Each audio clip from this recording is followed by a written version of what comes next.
There's two dudes here, but that's alright, because I got double AKM, and I can handle myself. Woohoo!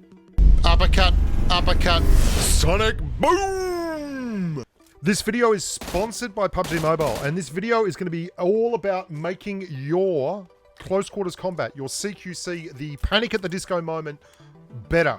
We're going to do that by looking at a whole bunch of hot drops that I made here in the Frosty Erangle event area. This is the Ice Castle, and this is really a cauldron of death. This is Thunderdome, boys and girls. And there's a lot of reasons why I loved making this video.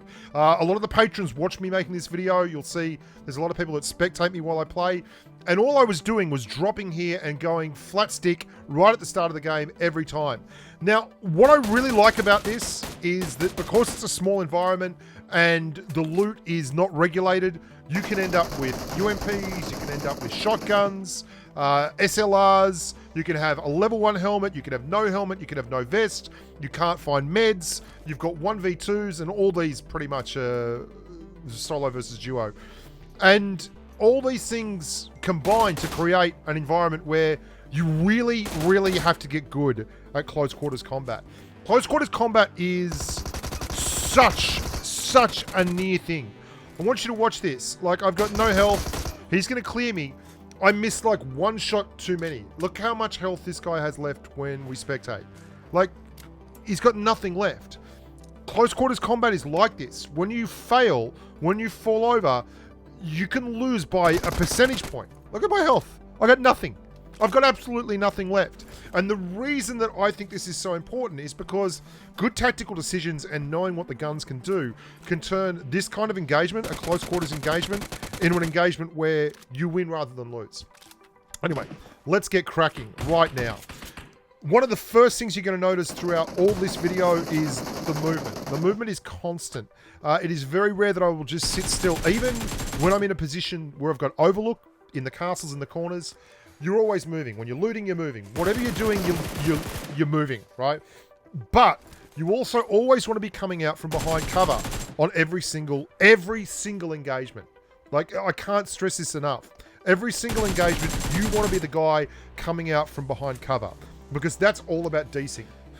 Now, you want to challenge yourself and you want to play these event modes because most of the time these event drops are very, very hot.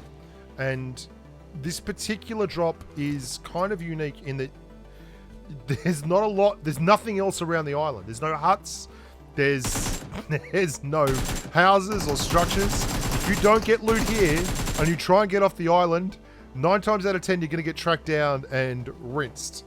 Let's talk a little bit about CQC itself. One of the keys in these crazy hot drops is not allowing other people to get angles on you and really focusing on the people that are in your immediate vicinity. I know there's someone across, that's why I keep ducking down here. There is a guy on the other turret over there, but I'm not focusing on him because the people next to me are very, very important to clear, and I've only got 21 rounds left of Mini 14 ammo. By the way, watch when I jump down here and actually start looking at this guy. I hit him twice. Where's he go? Where does he go? Seriously, he just vanished. He warped around the corner. Crazy stuff. Another thing you're going to see is footsteps and sound. Everyone tries to set these engagements up where they are the ones who are coming out from behind cover and you're the one getting wrecked. You notice how I didn't walk all the way up? I jumped well before. It's because your footsteps are registering on their screen exactly where you last stepped. And if you're flying through the air, you're not making any sound. So that allows you to be much more aggressive and less likely to be tracked as you come around a corner. If you're running down a corridor, it's very, very easy for people to see where you're coming from. If you are flying off the edge of a building, I mean, there you go. I had a Mini 14. We just got the job done because what are you going to do? That's why I love these events and these modes.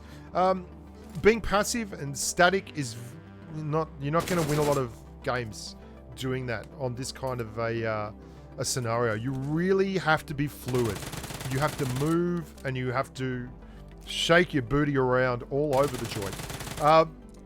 You will also learn that once you get the layout correct, once you figure out where everything is, you start moving from position to position. Now, this is just like being in Pachinki or at Crates or in Picardo Arena.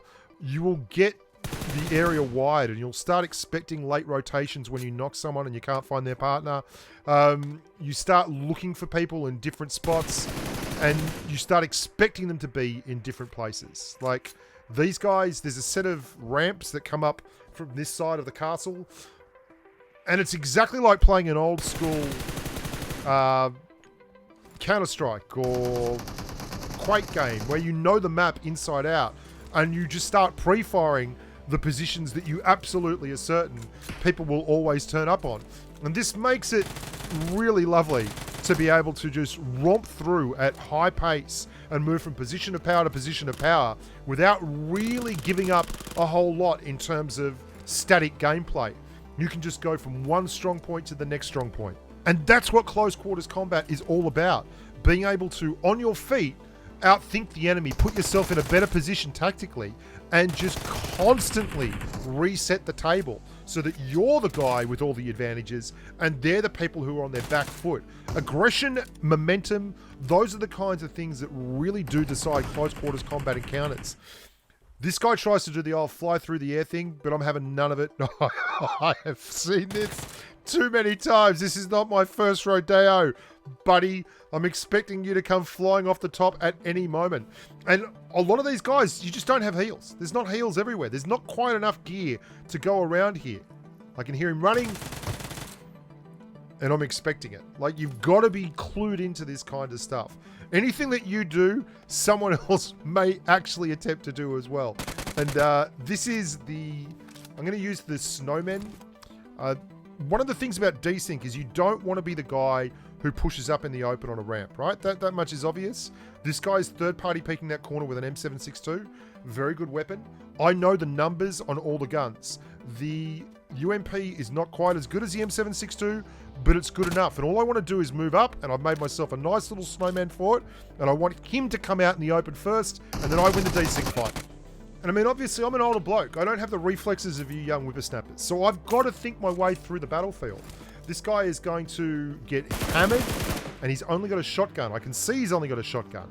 He's got a partner around there, though. So what I'm going to do is flank quickly. I know he's probably going to sit down and try and heal with a band-aid or something.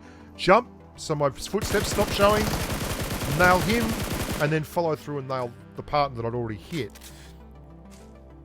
This is a great place for these particular reasons. And I have to tell you, I was in a bit of a slump.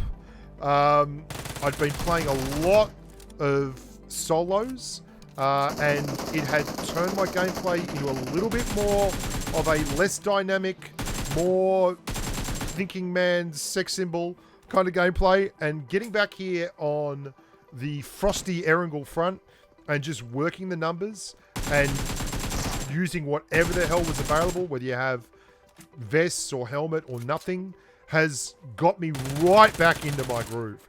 And I'm really enjoying my CQC again, which is great because this is the best part of PUBG Mobile. One of the many, many parts of PUBG Mobile that I love is the tactical side. Combining that in this small arena, in this enclosed space, in the pressure cooker of Frosty Erangle is a really great thing. Once you start realizing that a lot of this is about speed, then you will start using weapons that are quite good at hip firing, and you'll lean a little bit more towards the SMGs early game. The UMP is very, very good at this kind of gameplay. I also have used the M16A4 a lot here, and I just did an M16 video, and one of the great areas of footage I picked up on was single tapping a M16 on this particular event map. I have got to tell you, this is something you should be looking into. If you're not dropping these castle zones, you probably should be. And you don't have to do it on the queue that you're raiding up in.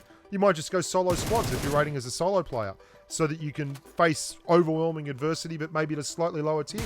Or solo duos like I did, because I don't think I'm good enough anymore to handle solo squads. I'll leave that to, you know, all those fast-fingered freaks out there, and there's plenty of them jiggling and wiggling and doing their level best. I think it's a great, great way to improve your gameplay and have a good time at the same time. And I prefer this rather than TDM and Arena and such, because it's got a very real battle royale feel to it, and it doesn't feel so regular. You don't just start off with a weapon. You've got to scrap and loot and grind your way through and constantly make decisions on whether you cross an area to get a helmet. Is that worth the risk, or is it worth the reward? Or whether you camp a corner, if you hold an angle, or if you push, if you try and leverage damage into a knock, or if you don't have the right kind of weapon, do you push with a shotgun versus an Uzi? All these kind of things will make you a spectacularly better PUBG Mobile decision maker, which will in turn make you a better close quarters player and will give you the opportunity to close more chicken dinners. And if that doesn't get your heart thumping and your mind and your socks rolling up and down, then I don't know what will. Thank you so much for watching, boys and girls. You're the best. Thank you for being part of this community. Remember to like the video and subscribe. That would really help me. And as always, stay safe on the battlefield. Bye for now. Oh, and watch me get an angle on this bloke. What an angle. Angle coming. There's one angle. Get another angle. More angles. Hold that angle. I know where you're going. I know that ramp. Pre-fire ramp. Thank you very much.